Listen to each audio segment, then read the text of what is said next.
Hello. I am back. Excuse me if my voice is a bit rougher or anything. I am sick. But today I want to talk about Diebuster again. A bit more structured than last time, also a different topic. And what I would like to talk about is the way male characters and adult characters are portrayed. So strap in for. I think it'll take a while. I'm gonna go more like through every character by episode, by importance. Yeah, but Diebuster is good. It also presents men and adults in a way that isn't, well, adults I guess in like a very teenage-oriented medium like anime. It is quite normal to present them as something bad, but it is more detailed. Adults aren't just bad. They do suck for most of the show, but we'll get to that later. But male characters, they in this show they are the closest like adults and especially Nicola. It's really just about Nicola in the most way. What I want to say is like the closest we get to a sentient antagonist. Because while Nicola himself isn't the bad guy, he embodies most of the bad things about in the show, of the themes. For that, first and foremost, I'd like to refer to an interview from the American DVDs that sadly can't be found on the internet, but I've read them. So, in which it says that in episode 2, at the end of episode 2, he tells Lark, towards the climax of episode 2, right? He tells Lark that she's very tomboyish for like breaking through the hull of the spaceship she's kept prisoner at with like this enough.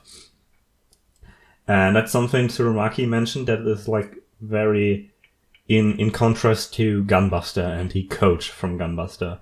Because in episode 2 of Gunbuster, they are chasing after that ship that Noriko's dad was on, and Noriko breaks into that ship, of course, because she thinks her dad is still alive, and the coach, against orders, he breaks into the ship to save her, and that's exactly it. He takes responsibility. He saves Log, while Nicola, the coach, saves Noriko.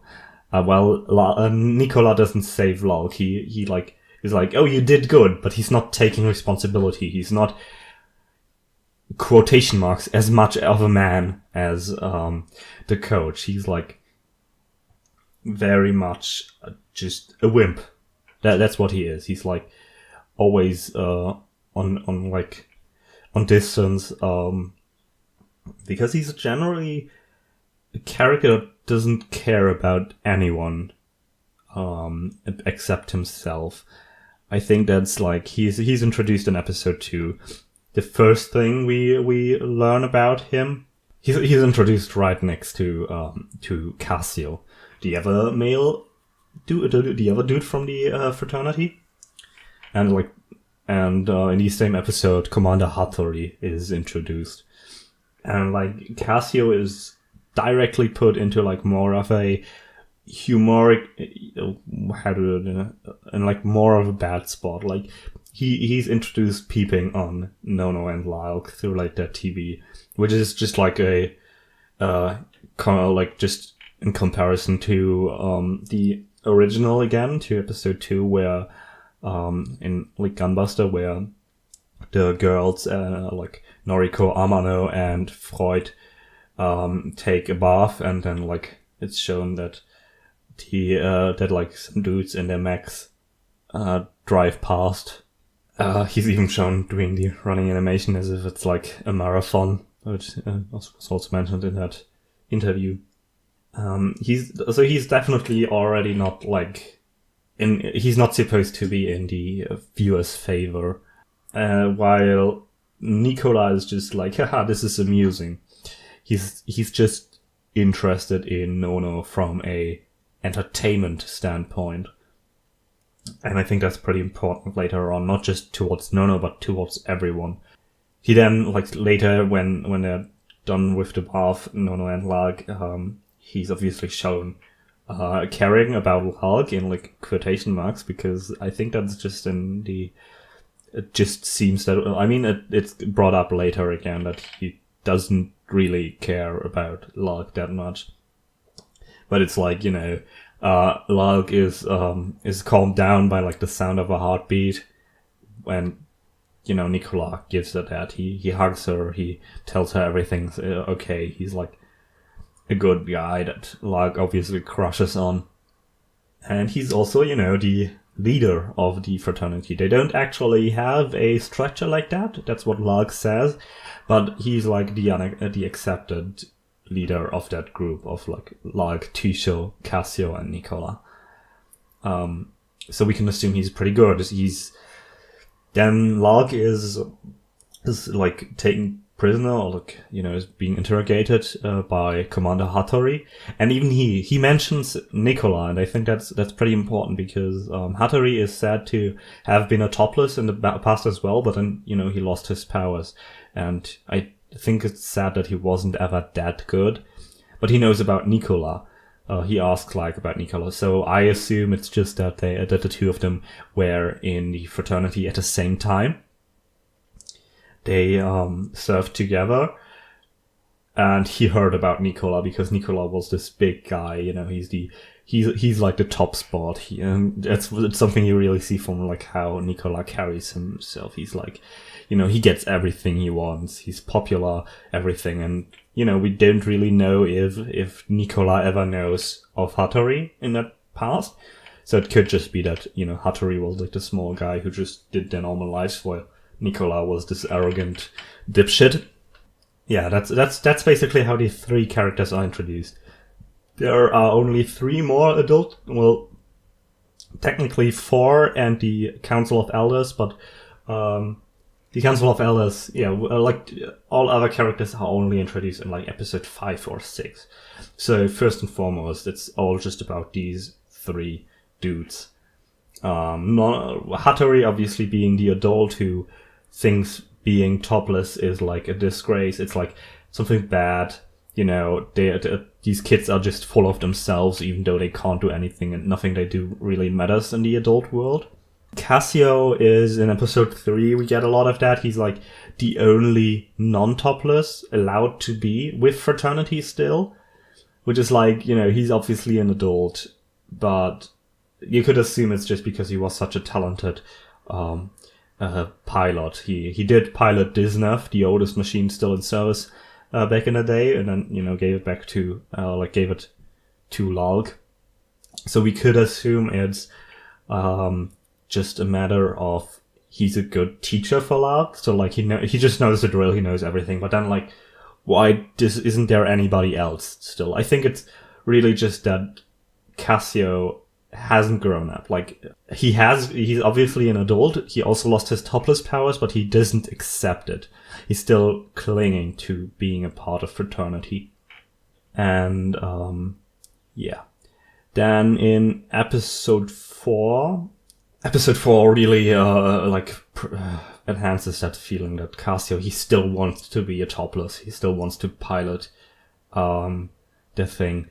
While Nicola, he's just afraid of growing up. And I think that's also a big thing. Like, do we never have a real indicator for what growing up means in a way? So like when people exactly lose their topless powers, we just know it's accompanied by that low fever, and I think it's a thing of acceptance. So Cassio has accepted he's an adult, he can't do it anymore. He's like, we can assume he wasn't like that chubby back in the day, I think, and now he just kind of lost his like will to fight or something, but he still grips onto it. While as long as Nicola is so full of himself, he'll still be a topless, because he's still a child, right? He's like the most important person in the world for himself, and he thinks the world belongs to him. And that's something I think is very important in episode 4, in the second half, when Nono awakens as Buster Machine number 7, and the legendary Buster Machine turns out to be a real space monster. And the only ones who survive that are Nicola and the people saved by Nono. So the other Buster pilots that don't die before. And I always thought that is pretty cool because none of the others lose their topless abilities after that. It's just Nicola. Everyone is like, it was a real shock because obviously they thought they had like a strong ally, but it's the biggest horror they've ever met. And it must be incredibly demoralizing. Like these space machines that you were so good at fighting against, they're actually the good guys. And look at that bad guy. It's as big as a fucking planet. What can you possibly do against it? And that must be incredibly demoralizing, which is why Nicola loses his topless powers after. It's just, he feels insignificant. While the others, while maybe in this, they have the same thought, they obviously weren't as arrogant as Nicola. And also they, it's like, what can save us? There is no miracle, but for them there was a miracle. No, warping there, that's the miracle that keeps up, that lets them hope further. And that's pretty much the first half, like with episode 4, but the first part of Diebuster. It's, the adults are bad, and then we get into it's like the fun part is over, now it gets serious. Yeah, I think everyone pretty much knows what it's like, I mean, if you're hearing this, you've probably seen it, how in Gunbuster and Diebuster both, there's this really clear cut where the atmosphere changes, and that's here. Cassio kind of accepts being an adult. He in episode 5 he does maintenance on like the Buster machine, so he's still not really there. In episode 6 he's just shown in like this Hall of Fame thing, like just polishing pictures. Nicola, on the other hand, he's like completely devastated. In episode 5, he assaults Nono, which is obviously the big turning point where it's like he's now bad. He's now horrible. He becomes completely depraved and tries to assault Nono because it's like he's very unreasonable. I mean I think that's pretty obvious. He's like, give me your powers. If you're like this big Buster machine, this living Buster machine, you can give it to me. And then like obviously comes in and saves Nono, and he can't even look at her. Like he used her before, and now he feels so insignificant. It's like hard to look at in a way if he was any likable, which he luckily isn't. It shows that he just used Lark before. He didn't really care for her. And at this point, we're practically done with like Nicola. He appears in episode 6. I think that's a very good thing.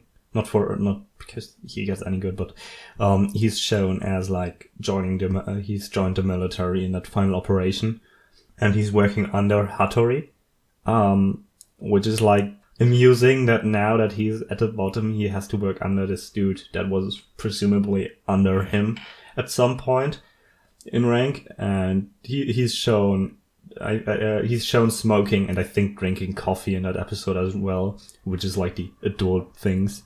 That's something they say in episode 2, where Hattori offers like some coffee, but like you surely wanted like sweet and with milk, but like doesn't drink coffee at all. And that's pretty much it with like, and then we enter episode 5. Well, in terms of Lalk becoming an adult, because that's the final step, right? She's depraved as well. She doesn't really know what to believe anymore. She was also very arrogant, but then, it turns out that she's also insignificant, but she did witness that miracle at least, Nono saving her. She has that special relationship to Nono, so she doesn't instantly lose her abilities, but when they go to the black hole Excelio, she very much like Nono wants her to be on the spaceship as well, and the adults say she wants to show off, which is something that Nono surely believes as well, cutting her off during the story of the last bird on Mars and everything. So she doesn't really believe in Nono anymore until later in that episode, where she's just like, I think that's also something about it being an adult, because in the beginning, Lark is always, of course, she's generally referred to as the big sister for Nono, but we soon find out that Nono is actually always a step ahead, right? So while for Lark it's a lot about appearance and stuff, Nono just wants to be liked by the person that's important to her, and things like that. And she's already like, oh, it doesn't nothing really like that matters, like appearance or bragging rights or anything. And in episode 5 we have Lark being mad at Nono for no particular reason, but Nono isn't mad at her. And then towards the end of episode 5 we learn that, Lark is like, it's not Nono that has changed, it's not the world that has changed, it's just me. Something that Nono, of course, knew, and she was waiting for Lark to come to that realization, and then, she saves her from, like, that chattel that keeps her from using her powers. And then they go off to fight the space monster together, at which, like, it's like something where it feels, oh yeah, Lark has grown up now, she's, like, back at good, but then, her idea for what's the best course of action is obviously, the two of us together, let's die.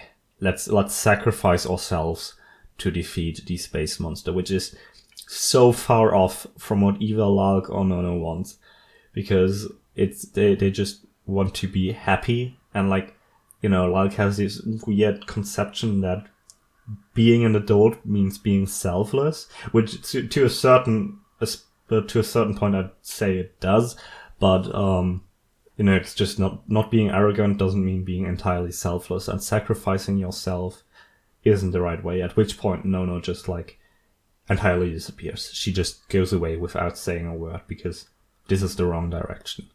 And at this point, it's where Lark as well loses her faith in being a topless. We enter episode 6, and Lark is having that slight fever. She's losing her topless ability, but the episode basically starts on her meeting the Council of Elders, and I think that's something. They are very definitely good adults. Like this is very in episode 6 we finally learn to know, now that Lark is becoming an adult, the other adults are being portrayed as good as well in a way. In episode 5, we still had the commander that was like, oh yeah, we can, sacrifice Lark and Nono, and, then we can defeat it. It's for the greater good, right? While in episode 6, the Elder Council is really just like, we want to hear your opinion, and then, yeah, we'll leave it to you, Do you think what we're doing, sacrificing Earth to save humanity, is the right thing? And Lark is, it does. We are not the ones to decide, but the ones who will survive are. And it's just like they are accepting. They know there's no righteous answer to that, but it's just something they will accept. They were just testing her dedication, I guess. Not even testing, but just they wanted to know if they can trust her. And in the end, that's exactly it. They trust Lark with the faith of Earth and humanity in a way. And the other character introduced in episode 6 is the female commander for the final mission, who tells Lark to bring, after the mission, bring Mildews to Mars. While Lark, of course, is like, what does it matter? This is the end. And, the commander, obviously, it's quite on the nose that she cares about Lark. It's it's military property, so it has to be brought back properly. Just in terms of that's how we go by protocol. And the same goes for the pilot. And this is the first time we really see an adult caring for someone else. She really does human lives aren't just something to be thrown away. Just take care of yourself. That's basically what she says, and I think that's really the point where adults are good suddenly, now that Lark is just about to lose her abilities herself. She's just about to become an adult. So it's really all from her perspective. And that's pretty much it. I think that's everything I can say. I don't even want to think about the epilogue right now. But yeah, then the end happens, and Lark becomes an adult, because I think that's also very important, that it's all like, oh, this would have been best if none of this had ever happened to you. Well, Cassio says it would have been best if you hadn't ever gotten your topless abilities. She's just like, no, that's not right, because it's due to my topless abilities that I was able to meet Nono. And that's incredibly beautiful. And God, I've completely forgot to talk about Nono's dad, but I do want to end it here. I don't think I can go on any further. So thanks for listening, no matter when you, if you listen to all of it or not. What do you think about adults? I don't know. Talk to me. Bye bye.